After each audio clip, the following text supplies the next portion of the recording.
నమస్తే నేను ఇందు భారత ప్రధాని మోదీకి ప్రాణహాని ఉన్నట్టు తెలుస్తుంది. అయితే ప్రధాని మోదీని చంపేస్తామంటూ ఒక బెదిరింపు కాల్ కూడా చేసినట్టు తెలుస్తుంది. ఈ నేపథ్యంలో ప్రధాని మోదీ అయితే బీహార్ పర్యటనలో ఉన్నారు. సో ఈ క్రమంలో చూసుకుంటే ఒక గుర్తు తెలియని వ్యక్తి కాల్ చేసి మోదీని చంపేస్తామంటూ కూడా బెదిరించినట్టు తెలుస్తుంది. మరి ఆ నంబర్ ని ట్రేస్ చేసి పోలీసులు అయితే వ్యక్తిని పట్టుకున్నారు. బీహార్ కి చెందిన సమీర్ గా పోలీసులు అయితే గుర్తించినట్టు తెలుస్తుంది. సో మరి ఆపరేషన్ సింధూర్ నేపథ్యంలో కీలక పరిణామాలు అయితే చోటు చేసుకున్నాయి. అంటే ఉగ్రవాదులు తెలుగు రాష్ట్రాలలో కూడా ఉగ్రదాడి చేసేందుకు ట్రై చేశారు. మరి ఈ నేపథ్యంలో చూసుకుంటే అంటే హైదరాబాద్ కానివ్వండి, విజయనగరం కానివ్వండి, ముంబైలో కానివ్వండి, కొన్ని చోట్ల అయితే ఉగ్రవాదులు కూడా ఉగ్రదాడి చేసేందుకు అయితే ట్రై చేశారు. సో ఈ క్రమంలో పక్కన పెడితే మొన్న మోదీ అయితే గుజరాత్ లో కూడా ఆయన పర్యటించినట్టు తెలుస్తుంది. ఆ గుజరాత్ లో కూడా ఆయన ఒక స్ట్రాంగ్ వార్నింగ్ ఇచ్చినట్టు తెలుస్తుంది.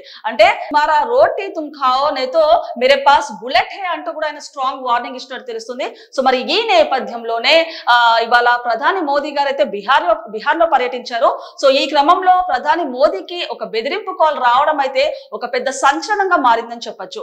అంటే ఇప్పుడు ఉగ్రవాదులు ప్రధాన నగరాలలో కూడా ఉగ్రదాడి చేసేందుకు అయితే ట్రై చేస్తున్నారు. And already Pakistan sleeper cells కూడా ఇక్కడ యాక్టివేట్ అయ్యి కూడా ఉన్నారు. అంటే ఓ రకంగా చూసుకుంటే పాకిస్తాన్ ఉగ్రవాదులు కూడా మరోసారి భారత్ లో ఉగ్రదాడి చేసేందుకు ట్రై చేస్తున్నారని చెప్పొచ్చు. అండ్ మొన్న చూసుకుంటే లష్కర్ ఏ తోయిబాకి సంబంధించిన ఉగ్రవాదులు కానివ్వండి, పాకిస్తాన్ నాయకులు కానివ్వండి భారీగా ర్యాలీలో కూడా పాల్గొన్నట్టు తెలుస్తుంది. అంటే ఓ విధంగా మళ్ళీ భారత్ పై ఒక ఉగ్రదాడి చేద్దామా అంటూ కూడా ఒక ప్లాన్, ఒక స్కెచ్ వేసినట్టు కూడా తెలుస్తుంది. సో ఈ నేపథ్యంలో చూసుకుంటే మరి భారత ప్రధానికి ఇలాంటి కాల్ రావడము ఒక పెను దుమారం రేపిందనే చెప్పొచ్చు. సో మరి అంటే తెలుగు రాష్ట్రాల్లో కానివ్వండి, ముంబైలో కానివ్వండి ఆల్రెడీ ఒక టార్గెట్ చేశారు. అలాంటిది ఇప్పుడు ఏకంగా ప్రధాని మోదీనే టార్గెట్ చేయడం ఒక సంచలనంగా మారిందని చెప్పొచ్చు. సో మరి ఇప్పటికే ముంబైలో కూడా ఉగ్రవాదులు పోలీసుల అఫీషియల్ మెయిల్ ఐడికి మెయిల్ పెట్టి బెదిరించినట్టు తెలుస్తుంది. అంటే ముంబైలోని ఛత్రపతి శివాజీ ఎయిర్పోర్ట్ ని పేల్చేస్తామంటూ, అలాగే హోటల్ ని పేల్చేస్తామంటూ కూడా బెదిరించారు. అంటే అఫ్జల్ గురు అనే ఉగ్రవాదిని అనవసరంగా ఉరి తీశారంటూ దానికి ప్రతీకారంగానే ఇలాంటి చర్యలు చేపడుతున్నామంటూ వాళ్ళు చెప్పారు. వాళ్ళను కూడా పోలీసులు అరెస్ట్ చేసి అదుపులోకి తీసుకున్నారు. అలాగే విజయనగరానికి చెందిన సిరాజ్ కానివ్వండి, హైదరాబాద్ కి చెందిన సమీర్ కానివ్వండి, ఇద్దరిని కూడా పోలీసులు అదుపులోకి తీసుకున్నారు. సో వీళ్ళిద్దరు వచ్చేసి ఆల్రెడీ ఒక డమ్మీ బ్లాస్ట్ కూడా విజయనగరంలో చేసినట్టు తెలుస్తుంది. అంటే సిరాజ్ అనే వ్యక్తి, విజయనగరానికి చెందిన సిరాజ్ అనే వ్యక్తి అమెజాన్ లో టిఫిన్ బాక్స్లు కానివ్వండి, వైర్లు కానివ్వండి, అలాగే రిమోట్ సెన్సార్స్ అండ్ పేలుళ్లకు సంబంధించిన అమోనియం నైట్రేట్, సల్ఫర్ కూడా భారీగా కొనుగోలు చేసినట్టు తెలుస్తుంది. పోలీసులు వీటన్నిటిని కూడా స్వాధీనం చేసుకొని అతన్ని అయితే అదుపులోకి తీసుకున్నట్టు తెలుస్తుంది. అండ్ అలాగే సిరాజ్ అనే వ్యక్తి మానవ బాంబులు కూడా తయారు చేస్తున్నట్టు కూడా గుర్తించారు. సో ఈ క్రమంలోనే వరంగల్ లో కూడా ఒక స్లీపర్ సెల్ ని కూడా ఉన్నట్టు కూడా సిరాజ్ ద్వారా పోలీసులు అయితే గుర్తించారు. సో మరి సిరాజ్ దగ్గర నుంచి ఎన్ఐఏ అధికారులు అయితే ఇంకా ఇన్ఫర్మేషన్ అయితే లాగుతున్నారు. సో ఇప్పటికీ ఆల్రెడీ ఒక 15 మంది పేర్లు కూడా చెప్పాడు. అలాగే 15 మందిని కూడా అదుపులోకి తీసుకున్నారు. సో ఇప్పుడు చూసుకుంటే వరంగల్ లో కూడా ఒక స్లీపర్ సెల్ ఉన్నట్టు కూడా ఆయన చెప్పినట్టు తెలుస్తుంది. సో ఇప్పుడు వరంగల్ కి చెందిన ఆ స్లీపర్ సెల్ ని కూడా పోలీసులు కూడా అరెస్ట్ చేశారు. సో ఈ నేపథ్యంలో చూసుకుంటే ఈ ఉగ్రవాదులు ముంబై కానివ్వండి, విజయనగరం కానివ్వండి, వరంగల్ కానివ్వండి ఒక సంచలనంగా మారిందని చెప్పొచ్చు. సో వీళ్ళది పక్కన పెడితే యూట్యూబర్స్ అయిన జ్యోతి మల్హోత్రా కానివ్వండి, అలాగే బయ్యా సన్నీ యాదవ్ కేసు కూడా ఒక సంచలనంగా మారిందని చెప్పొచ్చు. అంటే జ్యోతి మల్హోత్రా ఆల్రెడీ ఒక గూఢాచారిగా భారత్ కి సంబంధించిన ఇన్ఫర్మేషన్ ని మొత్తం కూడా పాకిస్తాన్ కి చేరవేయడంలో ఒక కీలక పాత్ర పోషించిందని చెప్పొచ్చు. అంటే ఆవిడ పెహల్గామ్ అటాక్ కి ముందే కాశ్మీర్ లో పర్యటించినట్టు తెలుస్తుంది.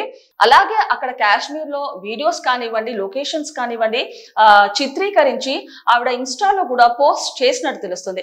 సో మరి ఆ పోస్ట్ కి కూడా ఒక ట్యాగ్ లైన్ గా మళ్ళీ కాశ్మీర్ కి రావడం అవసరమా అంటూ కూడా ఆవిడ ట్యాగ్ చేశారు.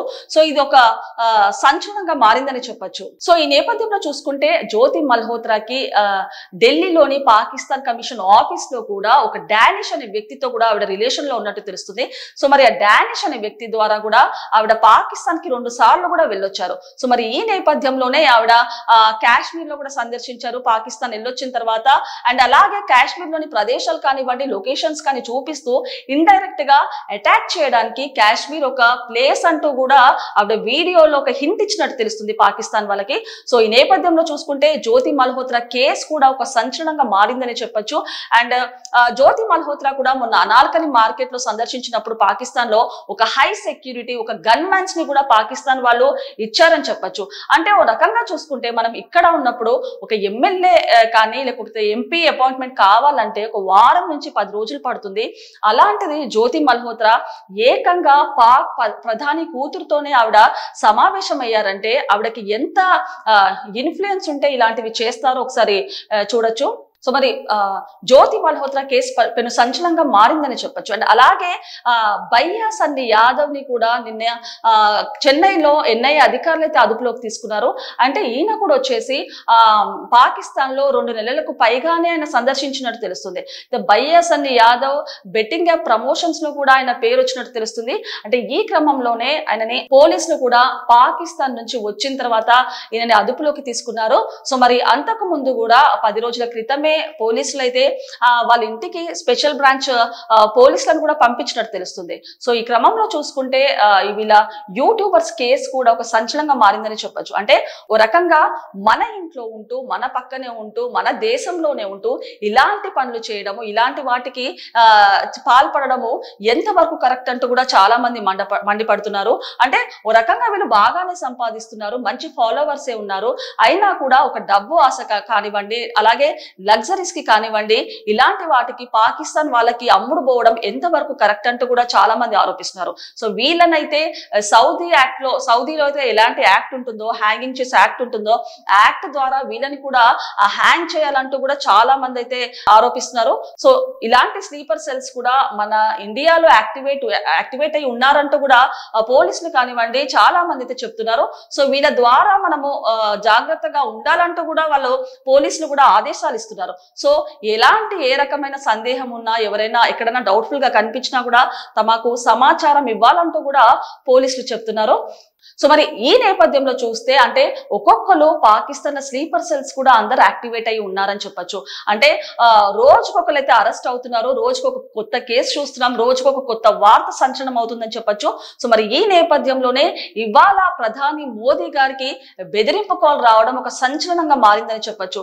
అంటే ఏకంగా ప్రధాని మోదీ గారికి కాల్ వచ్చిందంటే ఏ రకంగా ఏ వ్యవస్థకు మన ఇండియాలో ఇలాంటివి మన బీహార్ లోనే ఉంటూ ఇక్కడే ఇలాంటి వాళ్ళు పాల్పడుతున్నారంటే ఏ రకంగా మన భారతదేశంలో ఇలాంటి వ్యక్తులు వ్యవస్థను ఏ రకంగా దిగజార్చారో చూడవచ్చు.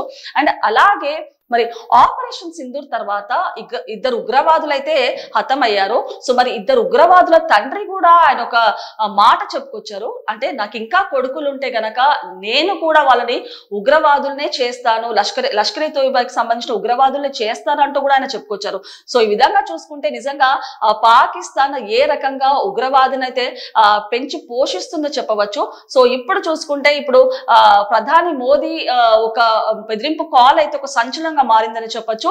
సో మరి తర్వాత ఎలాంటి పరిణామాలు చోటు చేసుకుంటాయి, మరి ఈ వ్యక్తిని ఏం చేస్తారు, ఎలాంటి విచారణ ముందు ఏమేం రాబోతుందో వేచి చూడాల్సిందే.